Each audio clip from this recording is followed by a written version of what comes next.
Okay, so the screen, can you, Christian? I see your screen. Right, thank you.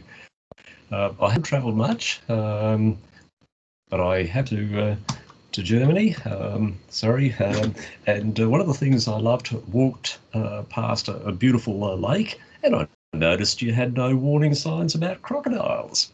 Another thing about Germany, I went for a walk amongst some lovely trees, and no warnings about venomous snakes. Obviously in Australia, things are a little bit different.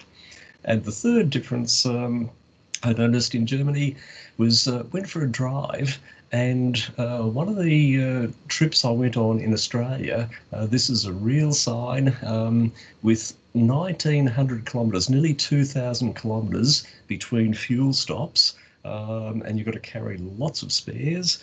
Germany, no warning signs. I love Germany.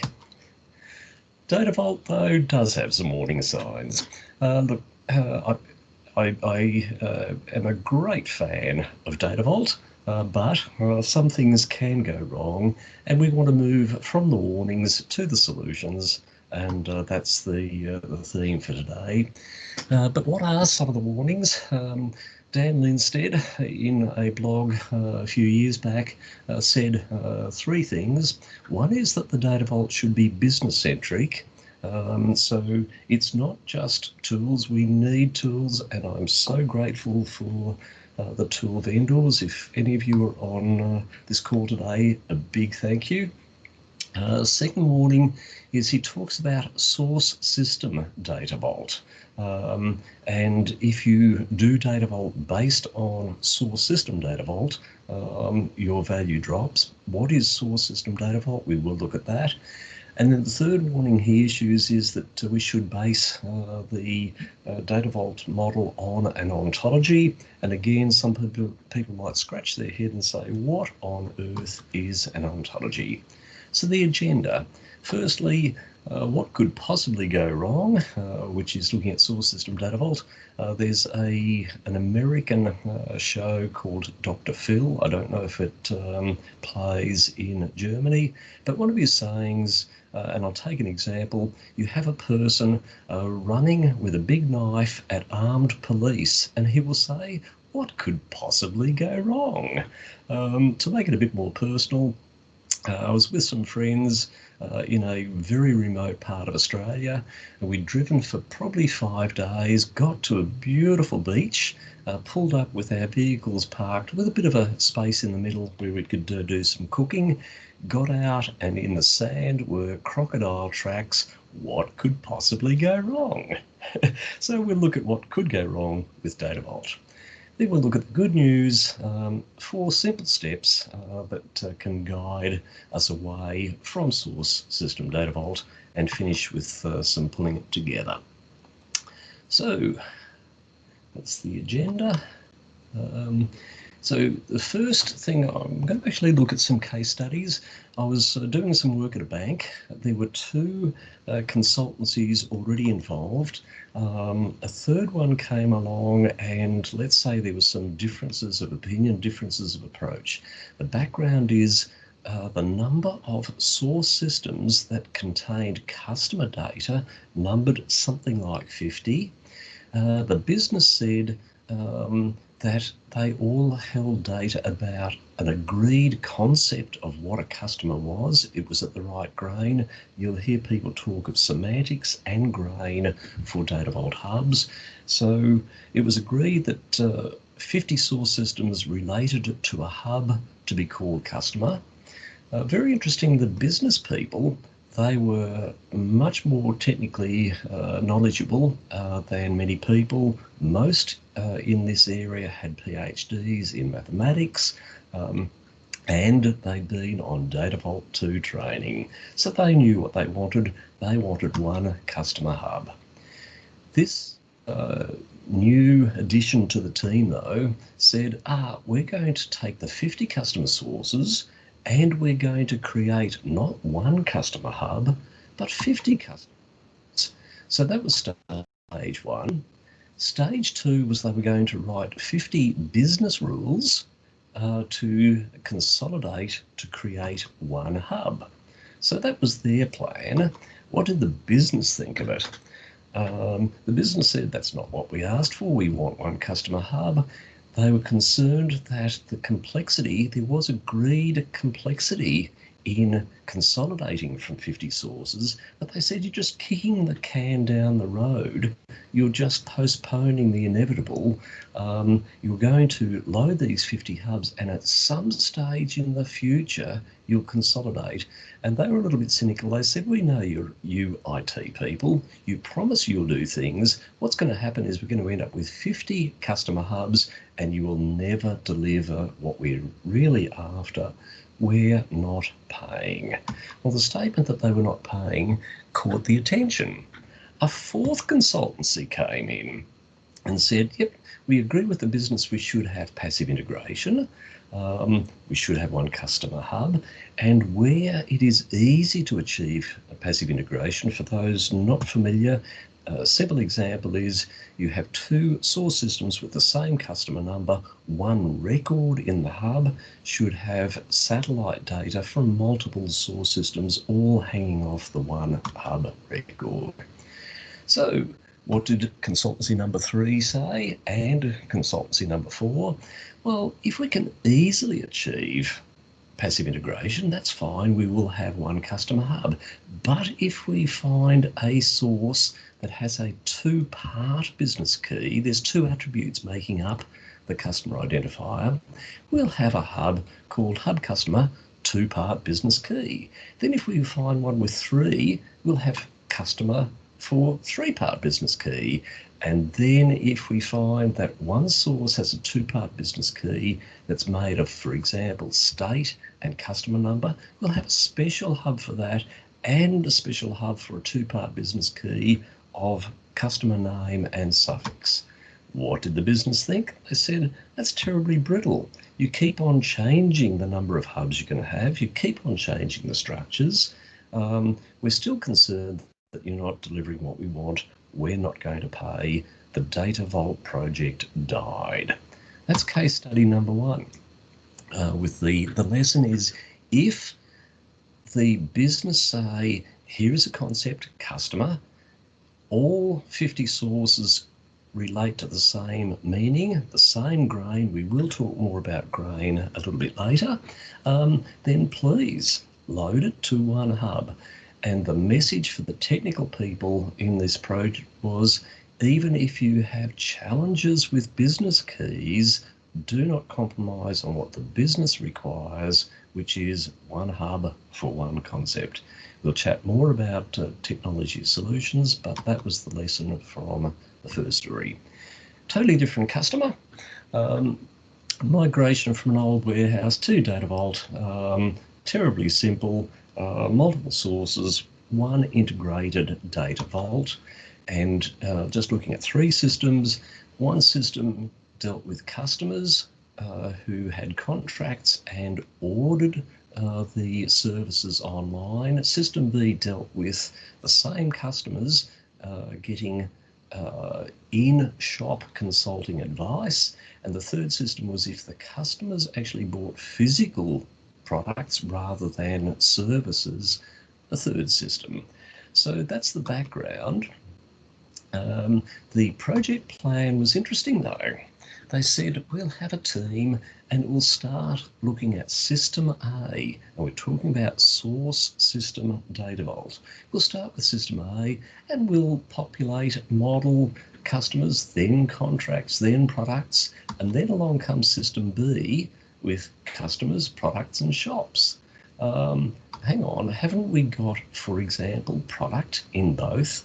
What actually happened was Team A did product modelling in isolation. Team B came along and said, our product is quite different. The people behind the project plan had assumed that doesn't Data Vault just automatically do integration? But the actual reality was painful rework.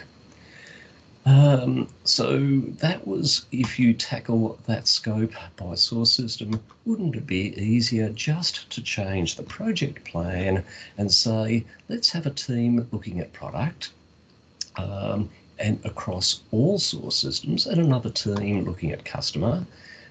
So you pick up one domain and you look at all systems that relate to product now. And this is perhaps my strongest point on this slide, is that if you do source system data vault, you look at the way things are done today. But if you stand back and say, what do we want the business concept of product to look like for the future, you're not constrained by today's thinking. Pick up one subject, do a deep dive on it for the legacy systems, and then do a light touch on the neighbours. Looking at product, but let's look at customers, products, shops and suppliers. Case study 3. Australia, a little bit of quick history. Its 2 biggest cities, this is before we became a nation. It was a collection of states. 2 biggest cities said, let's make the capital of our country in our city. The politicians said, let's place somewhere between the two and design it. If you're building a new town, if you don't have a town plan, you might start with the best tradespeople and the best tools available, and you might say, look, we haven't got a town plan, we're probably going to have to shift the houses, so instead of building them with bricks on concrete slabs, let's build them modular so we can unbolt them and shift them. It's better than bricks and concrete slabs, but it's still going to cost money. And wouldn't it be good to have at least a rough town plan? Then we look at data vault. If you build a data vault without a town plan, you might start with the best tools and the best tradespeople, and you might build in an agile fashion, but it's still going to cost you money when you make changes. And wouldn't it be good if you started with a town plan? That's a great idea, but what is this town plan? Dan refers to ontologies, but what on earth is an ontology? That's point number 1. It's not a term all modelers are comfortable with or familiar with. Even if I understand what it is, how do I get one? Once I've got one, point 2 is how do I use the ontology to shape the data vault? Point 3 is once I've come up with the data vault model that's been based on this town plan, how on earth do I map source systems to the town plan? And what if the top-down town plan and the reality of today's systems don't align? So that's where we're going now for the rest of the session. The first 2 we're going to spend the most time on, because probably many of you will be familiar with ingestion, point 3, ingestion of source data, and business vault using rules. So top down, that picture is taken near our house. We have swans, but they're black. I think perhaps in Europe you have white swans, but it doesn't matter. It's top down versus bottom up. Let's do top down. Oxford Dictionary says, what's an ontology? It's concepts, properties and relations. Many of you with a data vault background will say concepts. That sounds like hubs. Relations sounds like links. And properties are probably the attributes in the satellites. And that is largely correct. If we just make it a little bit more abstract, we step away from a data vault implementation, it might sound like an enterprise data model. Christian, you recently had David Hay present. He talks of 3 levels of conceptual models. The top level is a view model, which could look like this, and the next one is what he calls the essential model. This is a real model from some work I did on conveyancing, which is buying and selling of land. If, for example, Christian, you and I entered into an agreement that I would buy your lovely house in Germany so that I had a place to come for holidays, we would have parties in the role of purchaser, seller.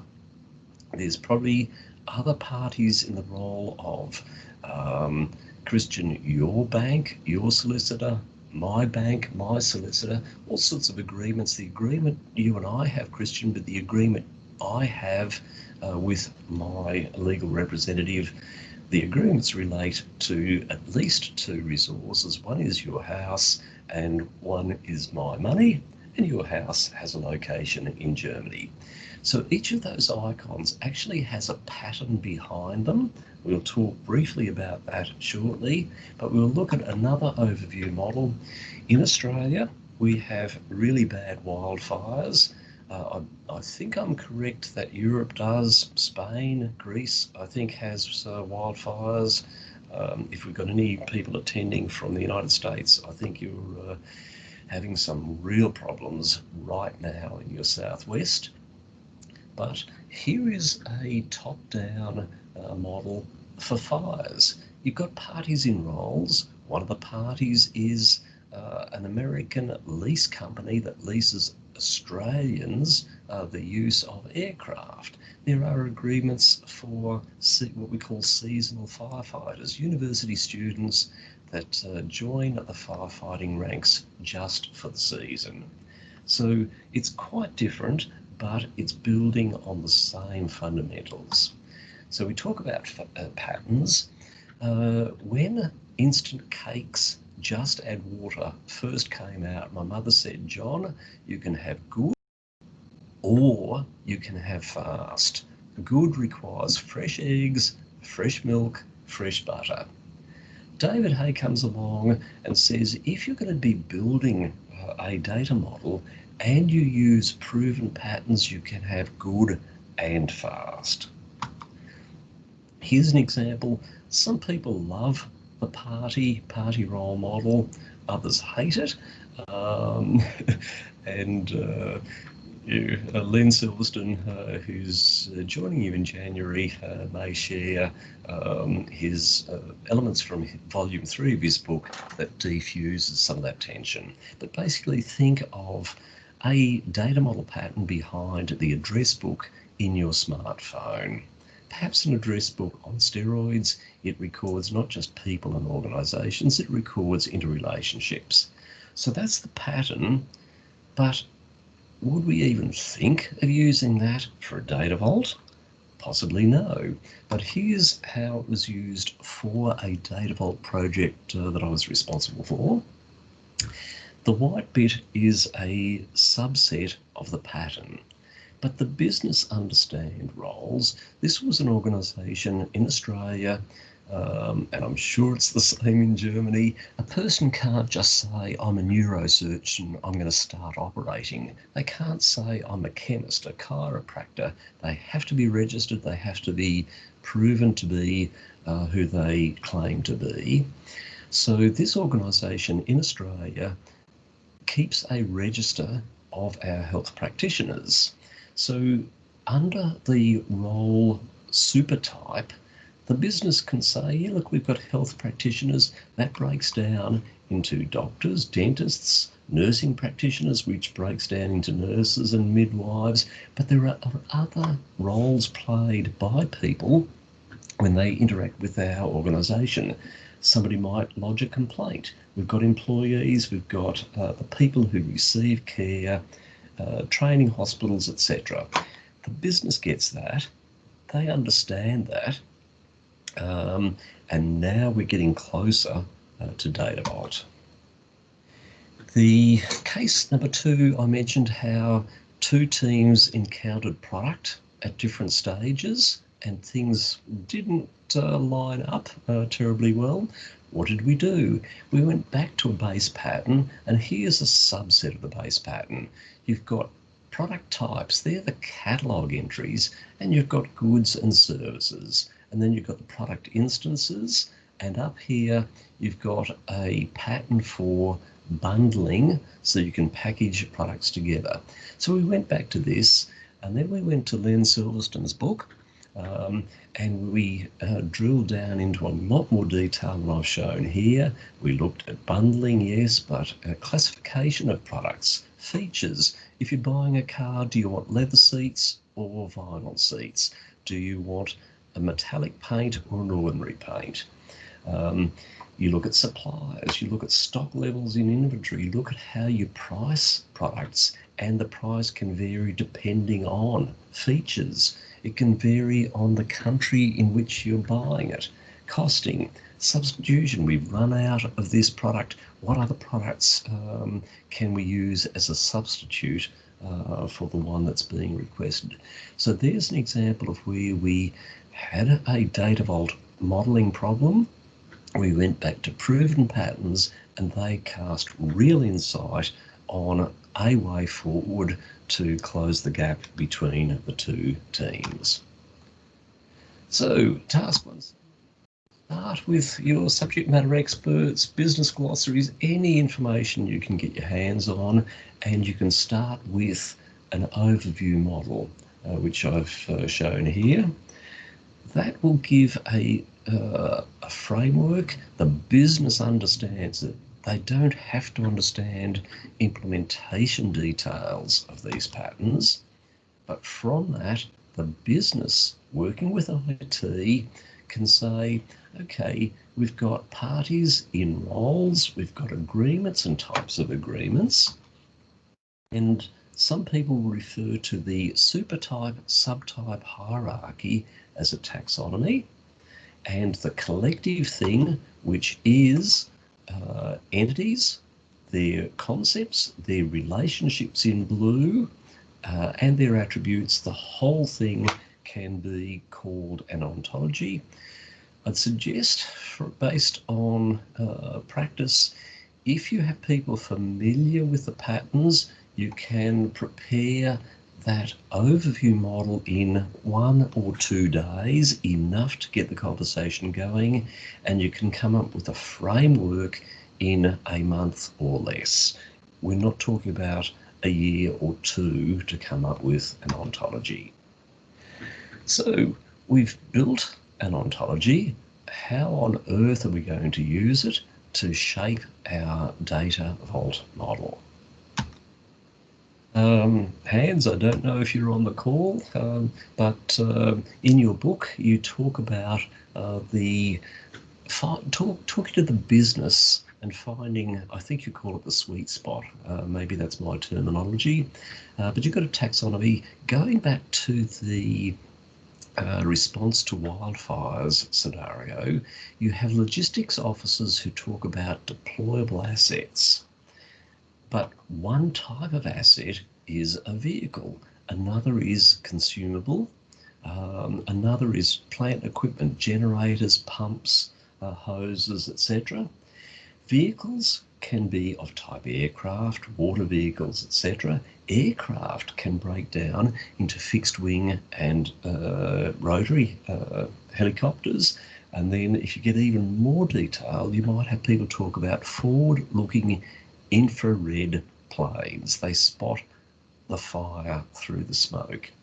When you talk to the business, though, you'll find a few people talk of very generalised concepts, a few people talk of very specialised concepts, but most people will talk about something somewhere in between. So what does that look like when we try to come up with a data vault model? Here's our hierarchy, and we say assets break into vehicles, plant and equipment, vehicles break into aircraft, watercraft and land vehicles into fire trucks and dozers. If we go back to the guideline that in Data Vault, a hub should represent a single concept. It's got all instances in it should have the same semantics and should be the same grain. I'm suggesting a good data model will have a definition for what a vehicle is, what is an aircraft. Does, for example, a little drone that you can hold in your hand, is it an aircraft or is it not? Semantics should be clear. Now I know that when we talk about the grain of links, many people will say that's defined by the number of participating hubs.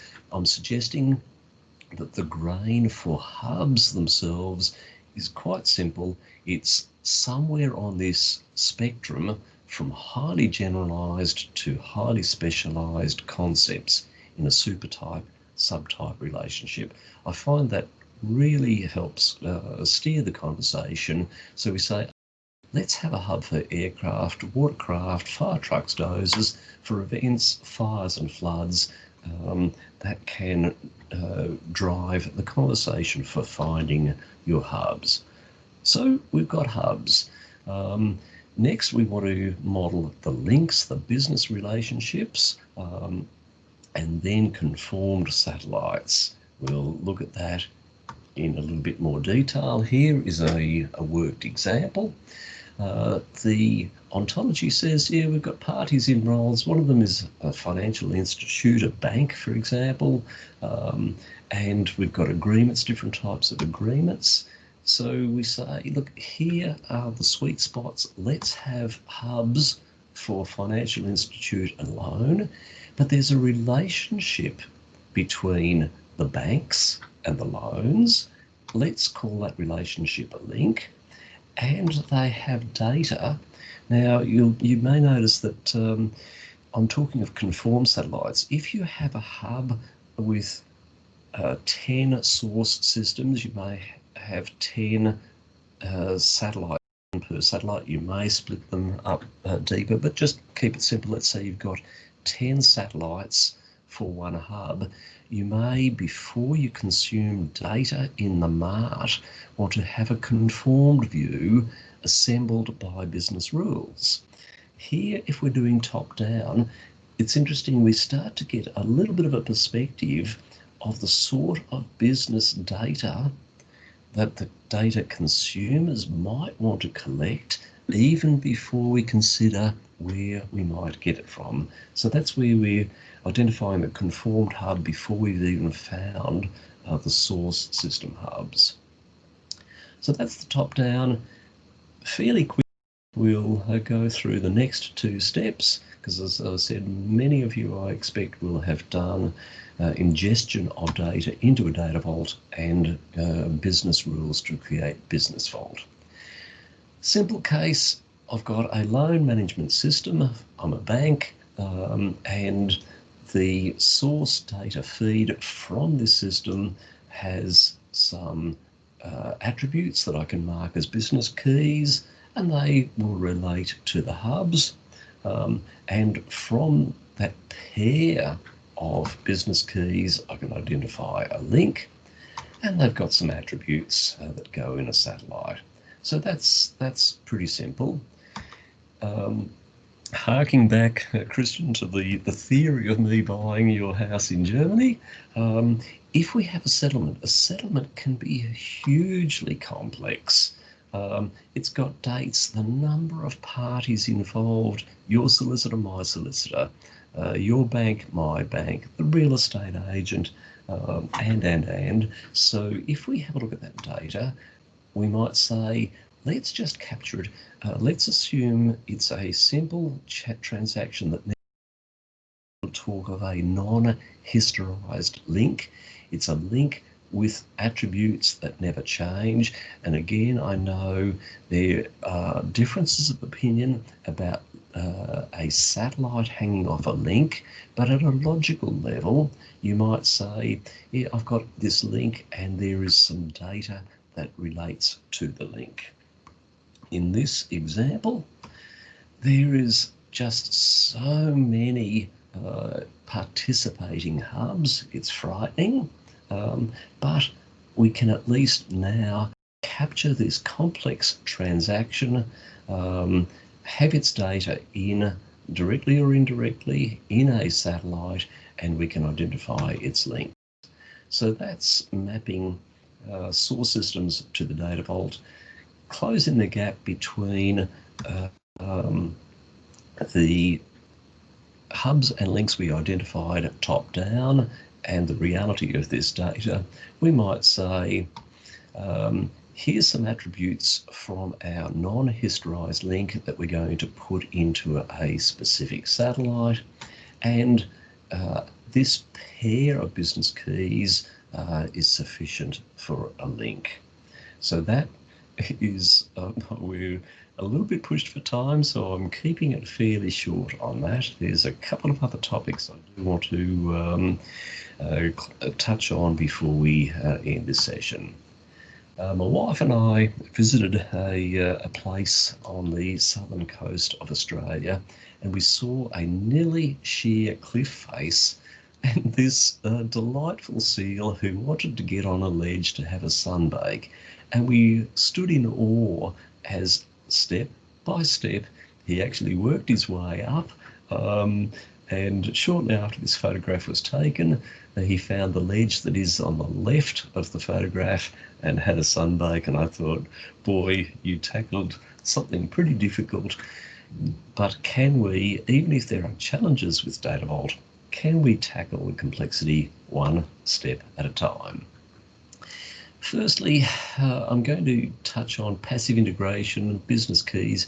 You may remember one of the case studies I mentioned, where a consultancy that came in and others had discomfort with the way they were presenting things, where they were going to have many hubs, one hub per key structure. So here's a simple example though, where this is going back to the fire response scenario. We've got a HR system that records employees that fight fires. We've got a payroll system. We've got building access cards, your SWAT cards, your proximity cards, and you've got contract management. Now, the interesting thing is the building access system. If you look at Alex, is employee number one in the HR system, and he or she is employee number one in the payroll system, because the payroll system and the HR system share key values. They're clear candidates for passive integration. The building access system uses an identifier for an employee A, but it says my employee A is known by you as employee number one. That's a candidate for a same as link. Brooke also has an access card, but Brooke is a contractor. Now Brooke is contractor number one, which must not be confused with employee number one, because contractor number one is actually employee number two. And it gets a little bit more complicated. We have a Rural Fire Authority, a volunteer organisation. Their business keys are composite. They're made up of multiple attributes. What state do you live in? What district within the state? What fire brigade within the district? And what member number are you? And the business says, we want all of these employees loaded to one employee hub. Same grains, same semantics. The business wants one hub, but the techos say, oh, good grief, how on earth are we going to manage the complexity of different key structures? Now here, I've got an example, and the hub has two attributes, a key source and an employee ID. Some of you may be familiar with another phrase, a business key collision code. For the sake of today's discussion, a BKCC, business key collision code, and a key source are effectively the same. So we're saying employee ID 1 as sourced from the HR system, employee 2 from the HR system, and we'll jump down here and say employee number 1, the contract number 1 is the same as, the red is the same as links, and saying contractor 1 is the same as HR employee number 2, and down here we have a concatenation of the components. Now this is just one approach. Another quite simple and elegant approach is to have a hub that says employee number, building access number, state, district, region, member number, so the discrete attributes go in the hub with nulls allowed, and you only populate those attributes. At a client I've worked at, they said, let's hold a text string, which we use for the hash key if we're doing Data Vault 2. So let's hold the string ready for hashing in the hub, and we will hold the discrete components in satellites. Controversial? I'm just saying how it's done, but the important point I'm trying to make is there are different ways you can achieve the same goal of saying, if the business says it has a particular semantics and grain. Let's put it in one hub. I also mentioned there, don't confuse a business key with multiple parts with a thing that has multiple keys. Light-hearted story, I broke down in a very remote part of Australia. A mine worker rescued me and he told an interesting story. The vehicle he drove, and that's his vehicle in the picture, drives on the surface, driving hundreds of kilometres every day, checking out bores and tracks.